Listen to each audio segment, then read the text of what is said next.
ministre Daniel Cablon-Duncan est dans la capitale française pour les 60 ans du Club de Paris. Cet événement sera marqué par 2 panels sur lesquels nous reviendrons dans ce journal.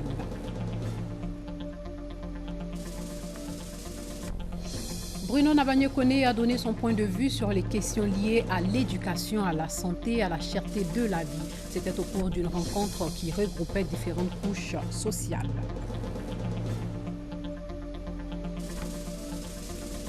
Les acteurs du secteur de l'habitat en Côte d'Ivoire se sont mis d'accord sur la mise en place d'un fonds de garantie du logement, un moyen pour rassurer les banques. Cette décision a été prise lors du Forum international du logement social. En Autriche, la justice annule le résultat de la présidentielle. L'invalidation du scrutin offre aux candidats d'extrême droite une deuxième chance de décrocher la magistrature suprême manquée de peu en mai. Madame, Monsieur, bonsoir. La cérémonie marquant le 60e anniversaire du Club de Paris a démarré aujourd'hui même. Le chef du gouvernement, Daniel Cablon-Duncan, est dans la capitale française pour participer donc à cet événement. Le Club de Paris apporte son appui à la Côte d'Ivoire par la signature de 9 accords. Ce club est un groupe informel de créanciers publics. Son rôle est de trouver des solutions coordonnées et durables aux difficultés de paiement en 2 pays endettés. Le reportage de Hugues Hervé-Bly. Un bilan positif pour ses 60 ans. Le Club de Paris a conclu depuis sa création en 1956 433 accords avec 90 pays endettés.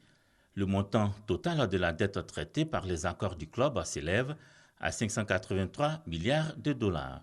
Des résultats célébrés en présence du Premier ministre Daniel Cablon-Duncan.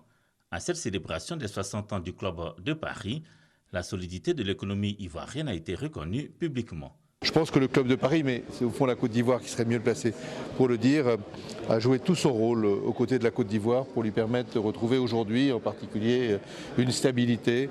La Côte d'Ivoire d'aujourd'hui, c'est un pays en qui nous avons confiance. C'est un pays qui est économiquement solide. C'est un pays qui se développe. C'est un pays que la France aime et c'est un pays que la France accompagnera dans son développement. Nous pensons que la Côte d'Ivoire est en très bonne voie pour ne plus avoir besoin de traiter sa dette et nous sommes prêts à apporter tous les conseils nécessaires. Le Premier ministre a suggéré que le Club de Paris puisse avoir un rôle de conseil dans la gestion de la dette et nous sommes prêts à l'aider et à continuer un dialogue très constructif dans ce côté-là. Un homme était heureux de se retrouver à Paris. À cet anniversaire du Club de Paris, le Premier ministre Daniel Cablon-Duncan, heureux de voir saluer les progrès de l'économie ivoirienne. L'accompagnement du Club de Paris s'est traduit pour la Côte d'Ivoire par la signature de 9 accords, un accompagnement dont se félicite le chef du gouvernement. Je voudrais d'abord remercier Madame la Présidente du Club de Paris et remercier donc le Club de Paris pour déjà les appuis apportés au niveau de la Côte d'Ivoire. Je le fais au nom du président Alassane Ouattara, président de l'appui donc de Côte d'Ivoire, parce que les 9 accords ont évolué donc dans le temps. Il y avait les 6 premiers accords qui étaient des accords de rechelonnement de la dette sans annulation donc de stock de la dette. Et puis les derniers, dans le cadre du PPTE, notamment, ont permis une annulation importante du stock de la dette. Le Club de Paris, groupe informel des créanciers publics, compte désormais 21 membres. Le dernier a y adhéré solennellement ce 1er juillet, étant la Corée. La population ivoirienne fait face à plusieurs difficultés, notamment dans le domaine de la santé, de l'éducation, sans oublier le coût de la vie qui resserre un peu plus son étau autour des ménages.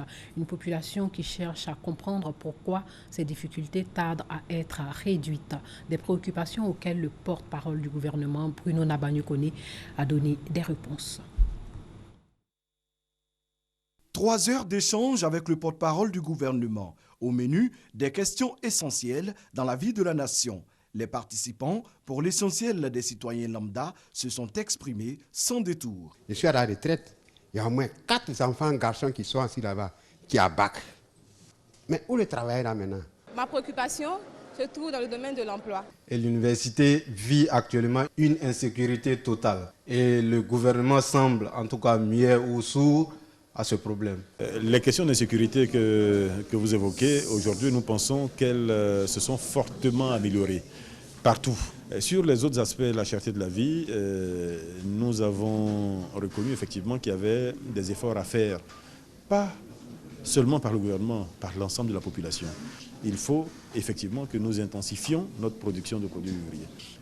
Nous pensons là qu'il y a un gisement d'emploi important, mais surtout un gisement de création de richesses. Le porte-parole du gouvernement s'est également prononcé sur le référendum constitutionnel qui s'inscrit, selon lui, dans un processus démocratique. Le chef de l'État a consulté des couches ivoiriennes qui sont représentatives de la société ivoirienne. Même les partis politiques ont été consultés. Et chaque fois, le chef de l'État leur a demandé de lui faire retour de leurs observations. Donc ça montre bien que ce n'est pas un processus autoritaire, il s'agit d'un travail collaboratif. Des échanges enrichissants que les panélistes souhaitent voir se renouveler. Cette tribune vise à favoriser la communication de proximité entre le gouvernement et les populations. La Côte d'Ivoire est encore dépendante des pays sahéliens en matière de protéines animales. La Côte d'Ivoire qui est aussi confrontée aux difficultés liées aux importations du bétail, à l'inorganisation des acteurs de la filière qui ont une incidence sur le prix de la viande qu'achètent les populations. Comment pallier ces insuffisances? C'est ce à quoi le ministère du Commerce veut répondre d'une table ronde pour résoudre cette équation. C'est Forazegui, Christelle Menant. Maintenant, c'est devenu à 2500. On veut que l'État revoie ça et ait pitié de nous. On ne peut plus manger. C'est 2200. Avant, c'était 1200. Maintenant, c'est 2200. Donc, c'est trop cher. Déficit en production locale, inorganisation des acteurs de la filière bétail-viande, difficulté d'importation. La viande n'est plus à la portée de toutes les bourses. En cause, une flambée sans cesse croissante du prix au kilogramme. Il n'y a pas de bœuf à Côte d'Ivoire. Ça quitte à Burkina, à Mali. Et le changement climatique qui fait que nous avons un problème de pâturage. Donc les aliments bétail coûtent excessivement cher. Réflexion donc ce jeudi avec les acteurs de la filière bétail-viande. Il s'agit de faire des propositions au gouvernement pour appliquer le juste prix du bétail-viande sur toute l'étendue du marché ivoirien. J'ai été franc avec les acteurs en leur disant que c'est une occasion importante qu'ils ont de pouvoir tout dénoncer et permettre au président d'avoir une photographie réelle de ce qui se passe dans une filière importante et prendre les décisions qui s'imposent à nous pour améliorer le sort du consommateur ivoirien. 2200 francs CFA le kilogramme de viande avec os et 2400 francs sans os. Les prix varient d'une commune à une autre. La Côte d'Ivoire importe plus de 60% de sa consommation en bétail-viande, malgré les énormes potentialités du pays dans le secteur. 23 partis politiques, des partis de l'opposition bien entendu, ont exprimé hier leur désaccord quant à soutenir la révision de la Constitution. Une décision collégiale motivée, disent-ils, par la volonté de préserver la paix et d'éviter les erreurs du passé. Le président de la République vient de lancer l'idée d'une révision constitutionnelle qui en fait s'avère aux dernières nouvelles être le fait de doter la Côte d'Ivoire d'une nouvelle constitution qui nous amène à la Troisième République.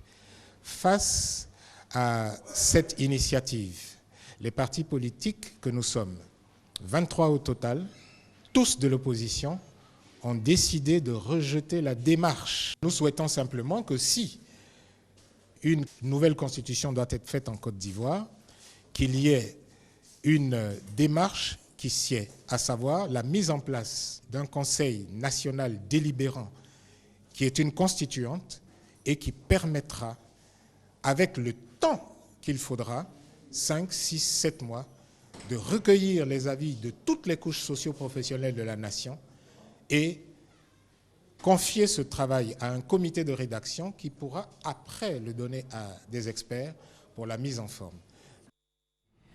La réaction de ces 23 partis de l'opposition n'a pas laissé le président du directoire du RHDP indifférent. Le président du directoire du RHDP qui soutient le projet de révision de la Constitution. Écoutons Amadou Soumaoro.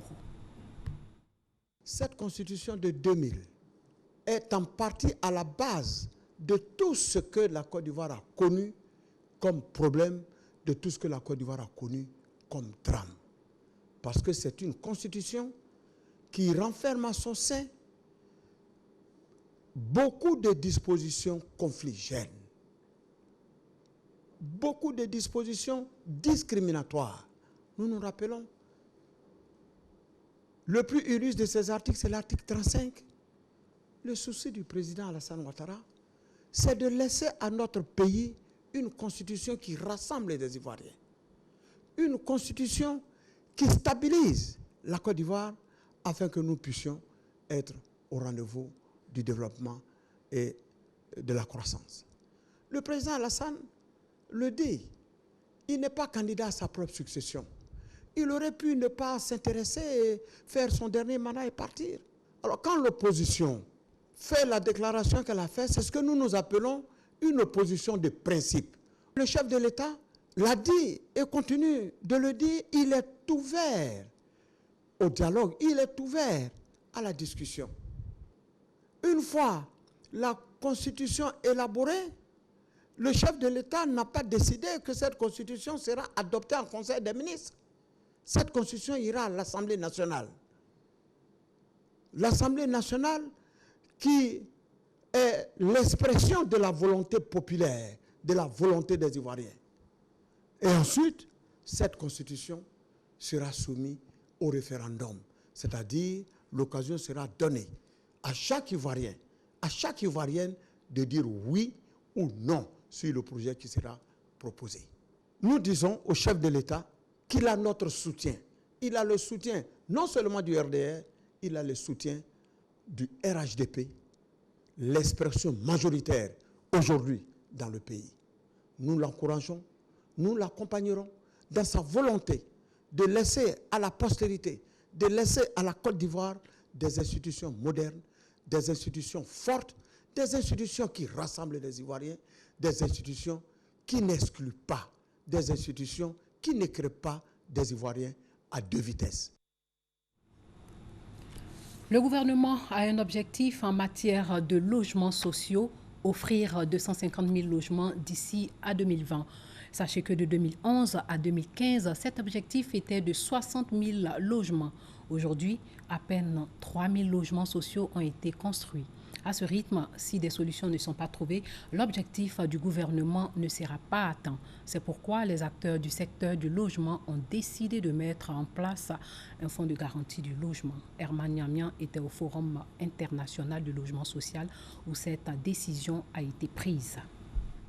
En 3 jours, la première édition du Forum international du logement social, économique et standing a enregistré plus de 15 000 visiteurs. Pour les initiateurs, le forum a tenu toutes ses promesses. Selon eux, ce rendez-vous leur a permis de s'apercevoir que le besoin en logement est énorme en Côte d'Ivoire. Quand on parle de problème de logement, il y a vraiment un engouement et c'est un secteur avec qui il faut compter. Donc, cela nous interpelle à plus d'un titre pour dire que les solutions que nous devons trouver doivent être des solutions concrètes. Le problème du financement et le foncier, qui sont les principales causes du déficit en logement en Côte d'Ivoire, ont occupé une place de choix dans les échanges. Tous les acteurs qui étaient là sont conscients qu'il faut mettre en place un fonds de garantie pour que tous les Ivoiriens puissent avoir accès à un crédit. Président de la cérémonie de clôture, le ministre de l'Entrepreneuriat national, de la promotion des PME et de l'artisanat s'est réjoui de la tenue d'un tel forum en Côte d'Ivoire. Anzoumana Moutaye a indiqué que c'est en conjuguant les efforts que l'on parviendra à trouver une solution efficace au problème du logement. Le gouvernement ivoirien a fait un pari, celui de faire 150 000 logements. Et ce pari, pour qu'il soit réalité, il faut des entrepreneurs, il faut des acteurs. La première édition du Forum international du logement social, économique et standing terminée, les regards sont désormais tournés vers la deuxième édition qui se tiendra l'année prochaine avec des innovations.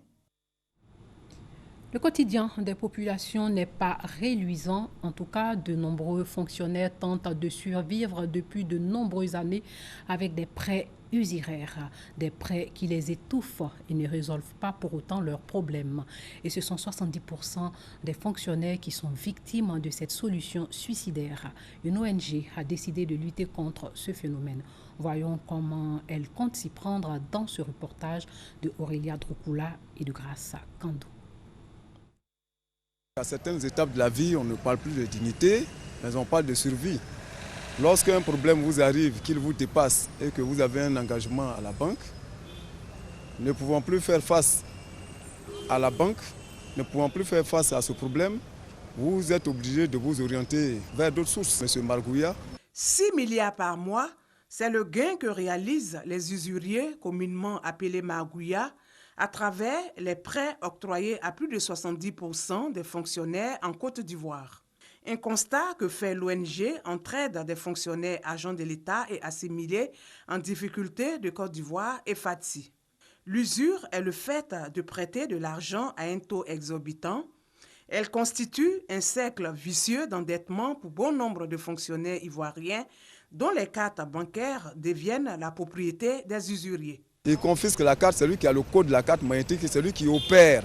Lorsque le mois finit, quand il n'est même pas encore l'heure du virement, lui il passe et il est servi avant vous. Vous êtes obligé d'avoir recours à lui encore. La pratique de l'usure en Côte d'Ivoire est interdite. C'est pourquoi la loi prévoit des sanctions. S'il est déclaré coupable, il est puni d'une peine d'emprisonnement allant de 2 mois à 2 ans et d'une amende de 100 000 à 5 millions de francs. Une action qui a des conséquences sociales et économiques sur la vie de plusieurs travailleurs. C'est le cas de près de 20 000 enseignants qui sont presque en cessation de service. Pour lutter contre ce phénomène, l'ONG FADSI lance une campagne nationale de sensibilisation contre la pratique de l'usure. Cette campagne va se faire par des tournées que nous allons faire à Abidjan comme à l'intérieur du pays. Aujourd'hui, quand un Ivoirien a un besoin pressant, urgent d'argent, il n'y a aucune structure qui en une journée peut lui donner cet argent-là. Et devant cette situation, pour éviter l'humiliation, il préfère aller vers un Margouya qui lui est prêt à tout moment à lui donner de l'argent. Donc nous nous sommes dit que si nous nous organisons pour mettre un peu d'argent de côté, si un d'entre nous a un problème, nous pouvons prendre cet argent pour lui donner.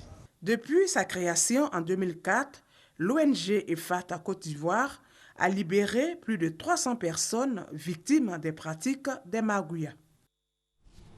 Plongeons-nous dans l'univers des fabricants de marmites, des ustensiles qui passent par plusieurs processus avant de se retrouver dans nos cuisines pour la confection des plats.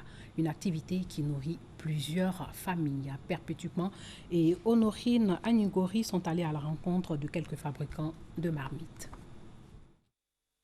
Les marmites et casseroles sont omniprésentes dans le quotidien des ménagères. Ces ustensiles de cuisine subissent des transformations avant de se retrouver dans les foyers.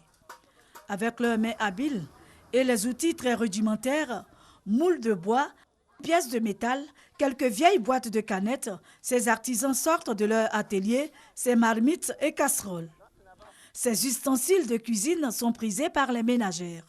Depuis que je me suis mariée à l'âge de 16 ans, j'utilise les marmites. Il y en a même qui ont 10 ans, qui ont 20 ans, qui ont 30 ans avec moi ici. Donc c'est très durable, c'est pour cela que nous utilisons. Les marmites importées, là, il y en a qui sont légers.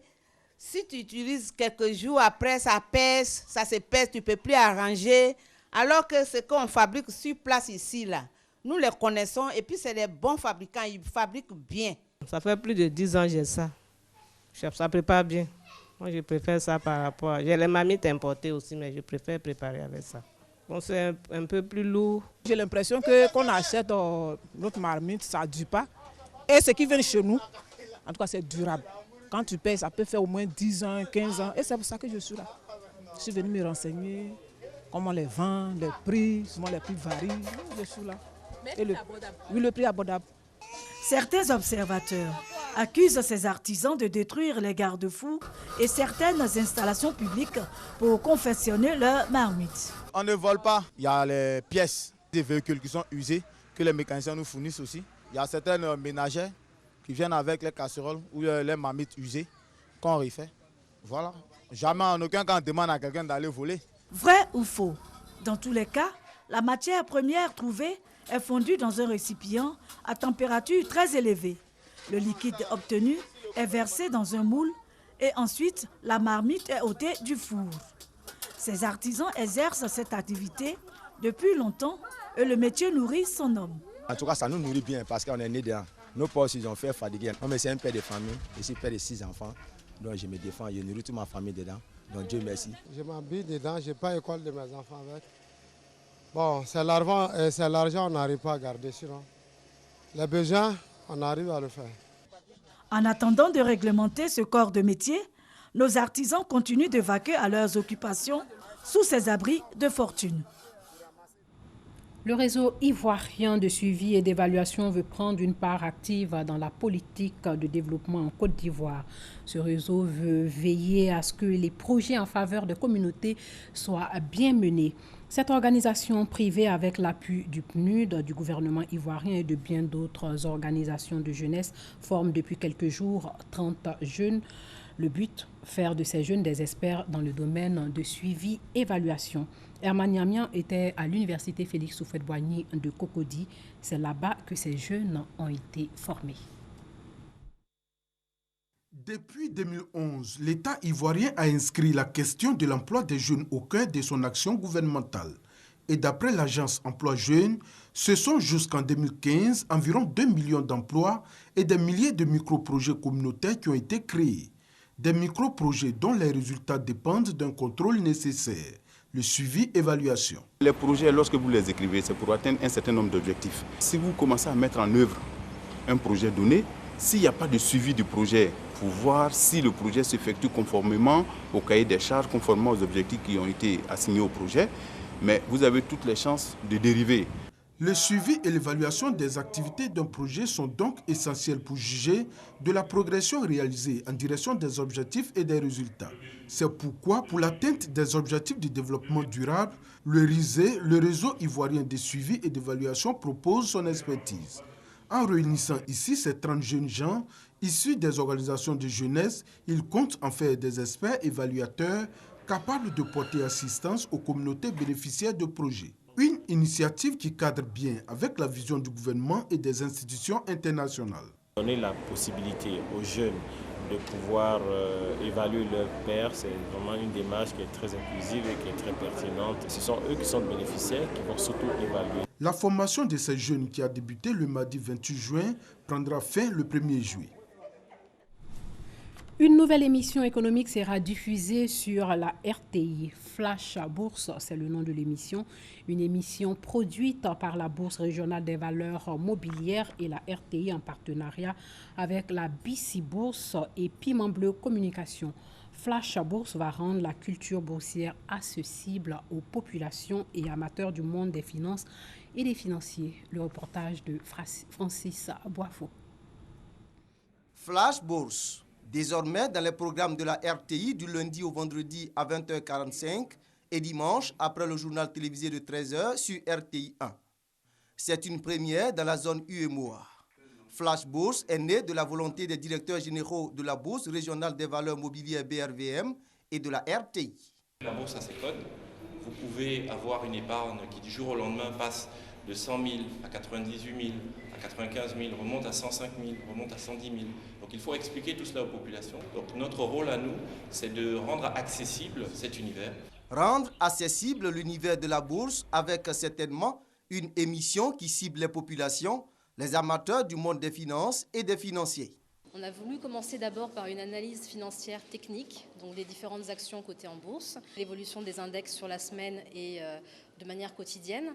Mais la grande innovation de ce programme, c'est d'avoir une petite capsule de 2 minutes qui permet d'expliquer avec un petit dessin animé, de manière à pouvoir expliquer au plus grand nombre le langage, le lexique boursier, le jargon boursier. Ensuite, dans une dernière partie de l'émission, nous traiterons des sociétés cotées en bourse, c'est-à-dire que chaque société cotée aura une partie du programme où elle pourra expliquer ses grands fondamentaux, tels que la capitalisation boursière, les ratios bénéfices par action. Des capsules allant de 30 secondes à 1 minute en semaine et un hebdomadaire de 7 minutes tous les dimanches. La BRVM attend beaucoup de Flash Bourse. Nous sommes passés de 80 000 comptes titres ouverts auprès de la SGI à 104 000 comptes ouverts en 2015. Mais il faut que ces chiffres-là augmentent rapidement. Il faut que nos populations puissent accéder à la bourse plus facilement, acheter des titres et évidemment animer la vie de la bourse. Et c'est ça que Flash Bourse va nous permettre de faire. L'initiative est saluée par des acteurs du monde de la finance. Il faut être aveugle pour ne pas voir que cette émission constitue un formidable levier pour permettre à la bourse de décupler ses performances. Et nous voulons, dès le départ, être associés à cette image. Le premier numéro de Flash Bourse sera diffusé dimanche prochain, juste après le journal télévisé de 13h sur RTI 1. Sachez que les États-Unis d'Amérique totalisent 240 ans d'existence cette année. L'événement a été célébré, bien évidemment, à l'ambassade des États-Unis en Côte d'Ivoire. Lors de la célébration, l'ambassadeur des États-Unis, Terence McCauley, a réaffirmé la volonté du gouvernement américain à continuer d'œuvrer à un partenariat profitable aux deux pays. Au Mali, 2500 hommes vont arriver en renfort de la mission des Nations Unies dans le pays. Le mandat de la MINUSMA sera étendu pour protéger les civils et son personnel. Le récit de Hamza Diaby. Le Conseil de sécurité renouvelle pour 1 an le mandat de la MINUSMA, la mission multidimensionnelle intégrée des Nations Unies pour la stabilisation au Mali. Avec 2500 hommes supplémentaires, l'effectif autorisé des casques bleus dans le pays passe à 13 289 soldats et 1920 policiers. Leur priorité, aider le gouvernement malien à appliquer l'accord de paix conclu il y a 1 an avec des groupes armés du Nord, à rétablir son autorité sur l'ensemble du pays et à organiser des élections crédibles. La seule différence entre cette résolution et le reste, c'est que maintenant on nous demande d'agir de manière plus active sur le mandat qui nous a déjà été donné. À savoir que quelqu'un qui tire sur nous ou qui tire sur un civil, on lui tire dessus. C'est la résolution 2295. Elle ne change donc pas le mandat de la MINUSMA en termes de lutte contre le terrorisme, laquelle demeure la responsabilité de l'État malien. La mission est autorisée à utiliser tous les moyens nécessaires pour accomplir son mandat. Cette résolution va en outre permettre le déploiement de contingents européens très spécialisés, comme des forces spéciales ou des capacités de renseignement. Autre priorité fixée au casque bleu, la protection des civils.